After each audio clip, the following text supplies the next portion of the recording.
Welcome to the Rock Bite, where we speak our truth, slay sacred cows, and sometimes agree to disagree. This is an outdoor podcast that aims for the head. I'm Colin True, and joining me today, he's scared to close his eyes. He's scared to open them. He's going to die out here. It's Justin Hausman. That's kind of been the case since I turned 40, I think. I don't want to be awake. I don't want to go to sleep.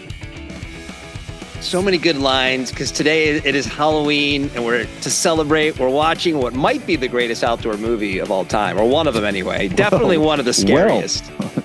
Definitely one of the scariest. What are we watching today, Justin? What movie did we watch today? We watched SpongeBob SquarePants Halloween, That's an epic Halloween special. Are you talking about the one where he's they shave all the sponge off and everything? Never seen a SpongeBob. My kids have not gotten into that yet.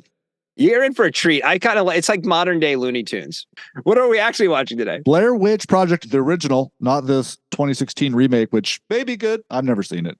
Did you see the sequel, Blair Witch 2, Book of Shadows? I've never watched it. Oh, probably, but I couldn't tell you a thing about it. Yeah. I forgot that existed. Well, if you go to Apple or Spotify and search Blair Witch, you'll find hundreds, probably if not like thousands of movie podcasts that have covered this film. It's definitely an important movie in the history of cinema for how it was released and its reception at the time of its release. We'll probably talk about some of that, but we don't want to rehash all the same old stories here on this episode. Today's show is a look at the Blair Witch Project from an outdoorsy point of view, and of course, answer the question, which I think we probably know the answer to this. Does the Blair Witch Project make you want to go outside? Kinda? No. Spoilers from here on out. The quick synopsis, if you don't know, well, you got to say it, right? So the synopsis for the movie is the found footage tells the tale of three film students, Heather Donahue, Joshua Leonard, and Michael Williams, who traveled to a small town to collect documentary footage about the Blair Witch, a legendary local murderer. I don't know if that's how I would have described it. Over the course of several days, the students interview townspeople and gather clues to support the tale's veracity. But the project takes a frightening turn when the students lose their way in the woods and begin hearing horrific noises. Well, the best part about the Blair Witch Project is people's first time seeing it. What do you recall from the first time seeing this movie? Did you see it when it came out? I did. I saw it in San Luis Obispo at the Fremont Theater, which is this classic, like 1,000-seat auditorium, like single screen, beautiful, like Art Deco old school theater. And I'm pretty sure it was a midnight showing. I remember super clearly, which is it came out 99. Yeah. So 24 years ago. I remember walking out, it's in a total daze, and like dead silence. Nobody was saying anything. Full theater, everybody walked out and nobody's saying a word, and just kind of wandering in the street. You could tell people were affected. And, I think classically the marketing worked for me. I mean, so 99, I would have been like 20, 21, something like that. So, and I was absolutely like, is this, I went in thinking, I don't think this is real, but I don't know enough. But I for the longest time, I would have described it as the scariest film I've ever seen. And I still might be, actually, after rewatching it last week. But yeah, I'll never forget walking out on that street and just the strangeness of it being just absolutely dead silent. And everybody just looked ashen. Yeah, but not like disturbed, not like they had seen something they didn't want to have seen, but just shocked. Well, they did it really. It was kind of, the internet was well enough along. They actually, I remember having my first kind of dial-up computer in this apartment. I was living in Maryland at the time, actually, we had just gotten married, my wife, and we had our the BlairWitch.com. If you went to it, they had it set up like it was just facts about the case, it wasn't like this movie. It was about. Oh my God, I remember that. Yeah, read about this thing that happened to these kids. And they had all sorts of stuff that wasn't in the movie and pictures of people who were related, but after the sheriff commenting on it and everything. I forgot about that. Yeah, it totally perpetuated this idea that maybe this is real. The funny thing is now it's so, why would they ever put this in a movie theater? Well, why, that's the funny thing about it. That's the thing. If you were 40, you didn't think it was real. Probably not. Yeah, we were both in our early 20s. Yeah, you're I was high out of my mind, guaranteed. So I'm sure that played a part. The best compliment I give this movie, I think I told you this before, is that you could take anybody today and tell them, as long as I know nothing about it, and say, "Oh, this is real. They found this footage, and then they re-edited it to try and see what happened," and you'd believe it. And that's totally. That's the thing. That's how I walked into it. It feels so real, like watching it now. Even it just. And it's not even like it's the perfect time to make something like this too, between the technology that was available, the video camera with then the film. And it looks so real. And the way they were so smart about it, I don't even know like how you conceive of this. I mean, apparently how they did it was they just had the 3 actors and they were given like, you have to get to this point on a map. And then and over the course of the day, you have to sort of accomplish these things like in your conversation. So there wasn't like a bigger there's no script around? There was not like a script. They had to kind of just sort of like improvise, but with direction, like say these. That's why I think it just feels so authentic, right? I mean, it's like what you would actually say. And the whole thing about the found footage, I think I said to you before too, like, a lot of them, the device of the found footage doesn't always work, even if you kind of wanted to. It works so beautifully here because it's like totally could get why like Heather would not want to put the camera down, right? And those little things they say to kind of keep it in like, yeah, this is why they keep filming it. And also, wouldn't you want to if someone's like out there in the woods messing with you? Well, that's the point. They're making a movie about it, so they have to film it. Well, do you remember the first time you saw it? It was, similarly, right when it came out, I was living in Maryland, which was kind of weird because Burkittsville is a real place. I don't know if it was ever called Blair. It's right by the Appalachian Trail, actually. And same thing with my wife. I do recall there being a couple of chuckleheads in the back who were trying to like make light of it.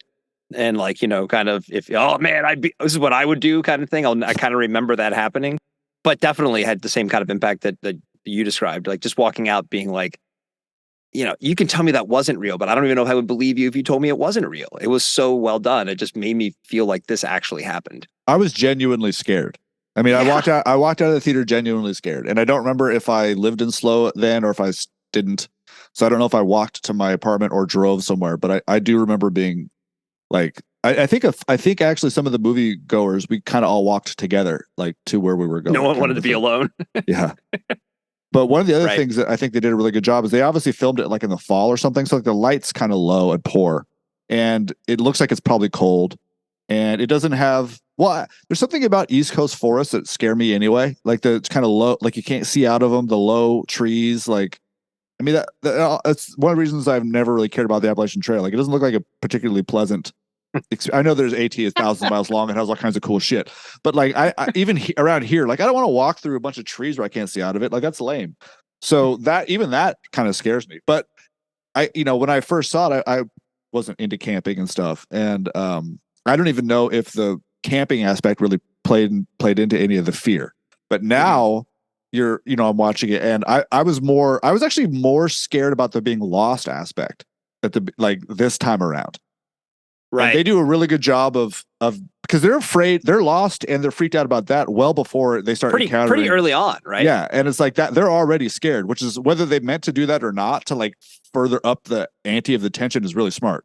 What do you think? I mean, this is where I think the outdoor part of it leans into it, right? Because I say it's one of maybe the best outdoor movie of all time. And I say that I think it should be worthy of that consideration because it just feels like circumstances I've been in, clearly not with a witch, but like even like you mentioned at the beginning when they're out there and they're kind of looking, Heather's obviously holding the camera and they're looking back at her. They're like, seriously, like, you know where we're going? Like that kind of like, you need to reassure me right now. I have had those exact same conversations with people. Like, I feel like we should be like at the junction we're coming up on that we're going to make our left. That's going to take us back to the car.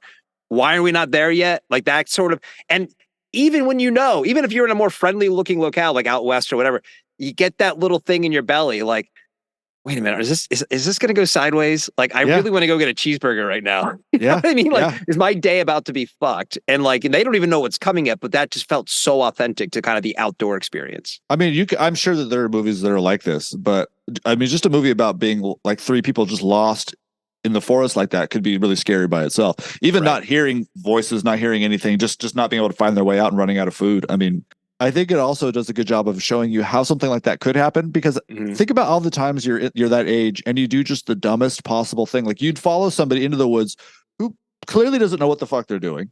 Nope. And you're like, well, they have the map. I'll just go. It'll be fine. Like you still feel like bulletproof. It'll all work out. Like people die doing this all the time. Yeah. And that aspect to me is something I wouldn't have thought about that when I first saw it. I was just scared of getting murdered by some potentially supernatural being in the woods. But now I'm watching it and I'm just like, you fucking idiots, you fucking idiots, you fucking idiots the entire time. Yeah. And I'm more scared about just traipsing through this forest with no landmarks. With what was she supposed to be? I mean, this is a little bit also maybe not a misstep at all, because people think a map is going to somehow be like GPS, but like none of them knew how to orient themselves, and you can't do orienteering when there's no things to see. You can't orienteer in trees. So like she wouldn't have known where they were ever at any point. Right. 5 steps off the road, they didn't know where they were. So how has it impacted your like? Does you ever think of this movie ever when you're outside? Like, is it consistently like you might now because you just watched it, or is it held on to you at all in your outdoor stuff? I don't think so. Although maybe. So I've taught, like, we've done on the Adventure Journal podcast a couple different times. We've talked about like my first experience backpacking, which I don't know if I've ever talked about it on this show, but it was solo. I had no idea what the hell I was doing. It would have been after this. And some of the memories I have of that backpacking trip were, it was just me and a map. I might not even have had a map. I was just following a trail. Like I knew the trail. I knew it existed. I didn't know where it was going. It was in Big Sur. And I just knew that this trail led to somewhere I wanted to go. And I was really scared that first night, like super scared. Well, one night. I only stayed one night. And I was really scared. So yeah, it's possible that, at that point it did. But ever since then, no, like things like that don't scare me at night. Like I've had plenty of like bears walking through my camp, and like rubbing up against a tent and stuff. And like, it doesn't freak me out. Like it would take a lot. I think the legacy of it is, and I think this is any good horror movie. I think Stephen King I'm not going to butcher this, but he had like a quote about like, you can be completely rational about something. You can watch a movie and it can scare, whatever, and understand that it's not real. It's like, but if you're laying in bed, and your foot's like sticking out of the covers, you might think, I better put that back under the covers, because just you don't want that hand to just sort of creep up and grab your foot, right? Those things never really escape, like they always kind of crop up maybe when you don't want them to. And I think same thing, like I don't think about the Blair Witch until I think about the Blair Witch, right? And it's just like, it's a moment like I'm lost, I see the pile of rocks, whatever it is. All of a sudden you hear that like, oh yeah, that was really scary. Like that would be terrifying if that was real. Well, I don't believe in ghosts or anything. I'm very much like there's very science-based or whatever. Like there's no such thing. But there's an abandoned house on the next block over that looks like a very classic haunted house. I wouldn't go in there. Yeah, right. I mean, just because I know I would get kind of scared. I know there's no such thing as a ghost. I know there's not somebody in there that's gonna like try to like drag me to hell or something, but I'm still not going in there. So on the outdoor side of things, what about gear, footwear, apparel? Like, what's your gear guy say? Watching the it was supposedly set in '94, like is what they say in the movie. Right. That's came right. out in '99. They filmed it in '97. It was cool. They had external frame packs. That was cool. Are they underrated now? Can we talk about external frame packs? I feel like you put one on; they're incredibly comfortable. Well, my first backpacking trip was a JanSport external frame pack, and I didn't know what the frame was for. I thought that you were supposed to like attach things to. That's why it was there. Yeah. So like I was dangling shit.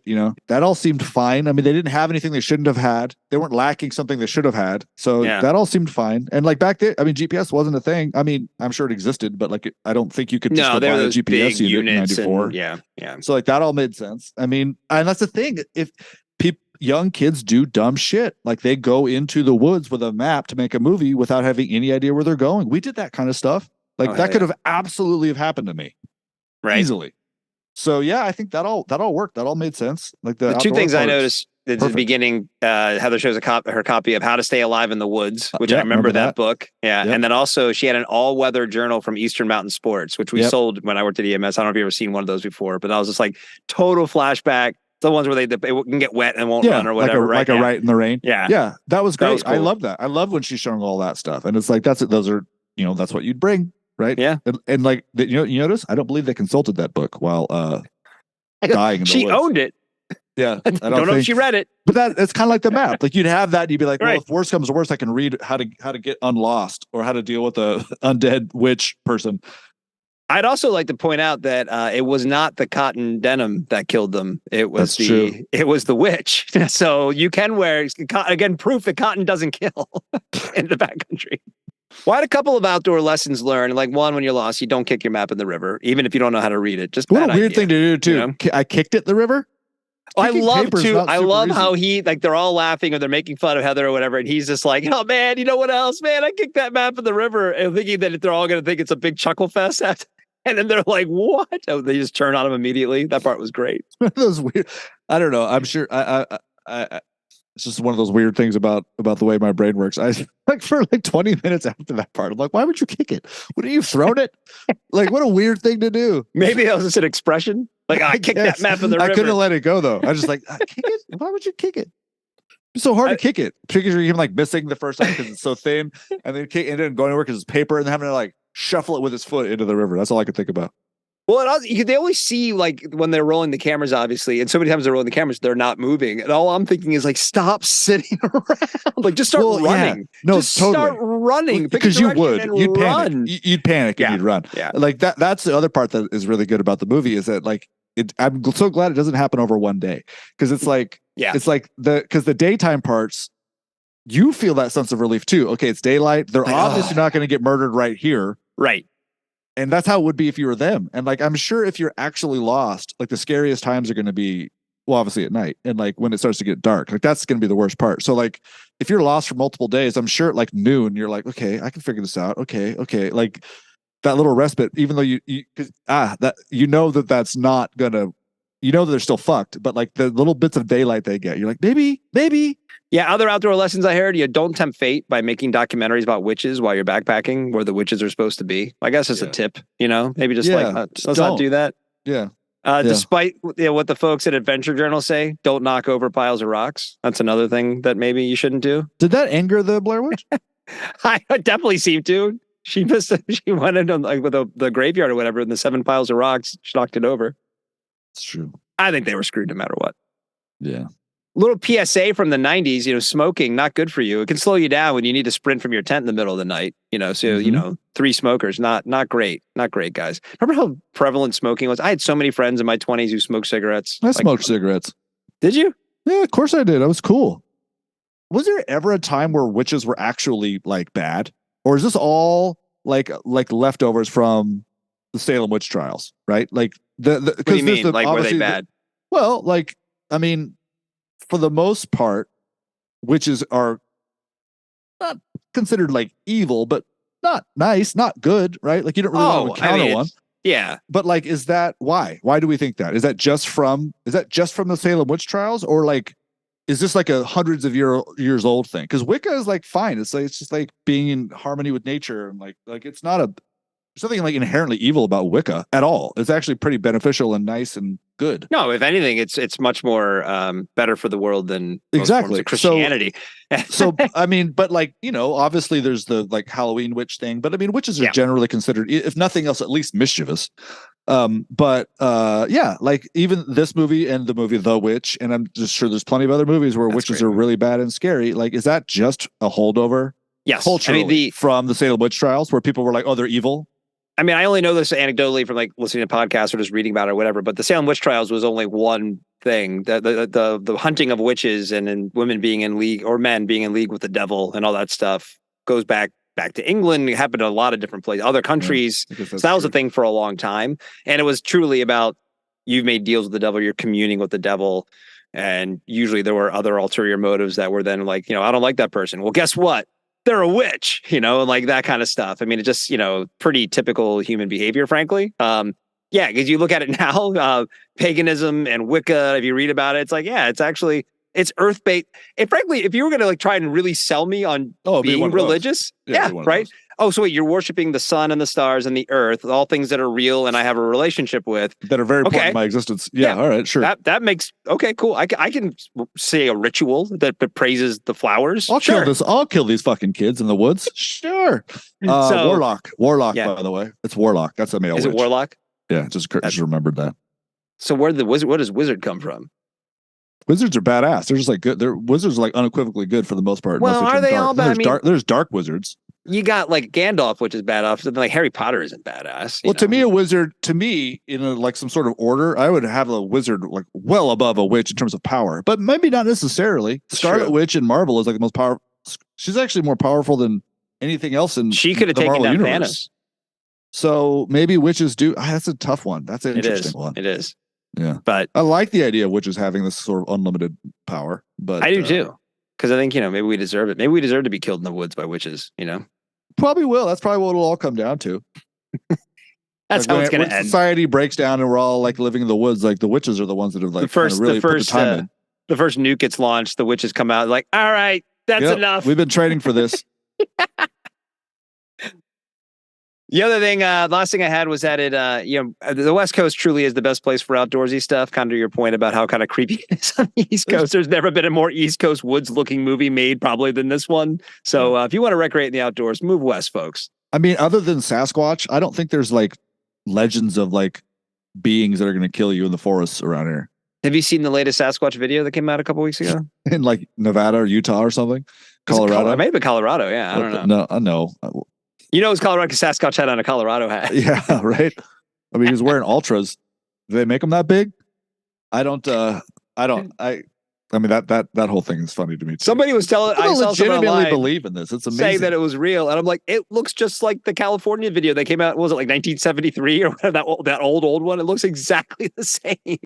All right, so what do you think, though? Does this, because I think there's enough outdoor elements that does make me I'm watching it going, I'd kind of like to go outside, but then obviously the events of the movie make me never want to go outside. Yeah, exactly. It can be a very good outdoors movie, which it is, and not make you want to go outside. So this is, there's going to be movies like that. This is one of them. I'm questioning our whole metric for movie reviews. I think it's a good one. I mean, like, I've never seen the movie Alive, for example. Right, like the whatever the soccer player crash. I've never seen that one either. Very outdoorsy, but it's not going to make you want to survive a plane crash in the Andes. And eat people. Yeah, well, you want to eat people on most days. So exactly, that's a different thing. All right, well, Blair Witch Project, we did it. Anything else on the Blair Witch? I guess we should watch the sequels. I don't know if you've seen them. Tell us, are they any good? I saw the 2016 one, which was kind of like a legacy sequel to this, and it was not. I forgot. Great. But watch The Ritual. If you like Blair Witch, watch The Ritual. You keep telling me I need to watch The Ritual. We may do that one. I don't know, but we need to do that one. Like, I enjoyed it, and then now after watching Blair Witch, you're like, it's clearly at every point during the writing and the filming of that movie, they were like, do you think this is too close to Blair Witch? Is this okay? Are we going to get sued? Like, I mean, it's not the same story, but it's pretty much the same story. As someone who's losing your appetite for horror movies, and I am too, to a certain degree too. Like, and you had said like watching Blair Witch was like, oof, it's kind of tough to watch again. What was The Ritual similar? Was that hard to get through, or was that The Ritual is not nearly as scary? Ritual has more of that like creepy body horror and like creepy supernatural monster kind of horror stuff to it. Okay. Like we talked about Hereditary the other day. It's closer to like Hereditary than something like Blair Witch which is like a classic, just where you're actually scared. I wasn't scared watching The Ritual. I mean, it's creepy. You're right. Like I'd probably turn the light on afterward or whatever, but like I wasn't just like, oh fuck the whole time. Even though I've seen Blair Witch 20 times, I still was scared. So, but yeah, watch The Ritual. If you like Blair Witch, check out The Ritual. There you go. It's on Netflix, I think. It is a Netflix movie, I believe. Yeah. All right, man. Well, there you go. Blair Witch Project. Happy Halloween, everybody. Happy Halloween. Get out there, do some Halloween stuff, watch the Blair Witch, and we'll see you next time for another outdoor movie review. I'm not doing an outro today. This is like a bonus episode. No advertisers. That's it.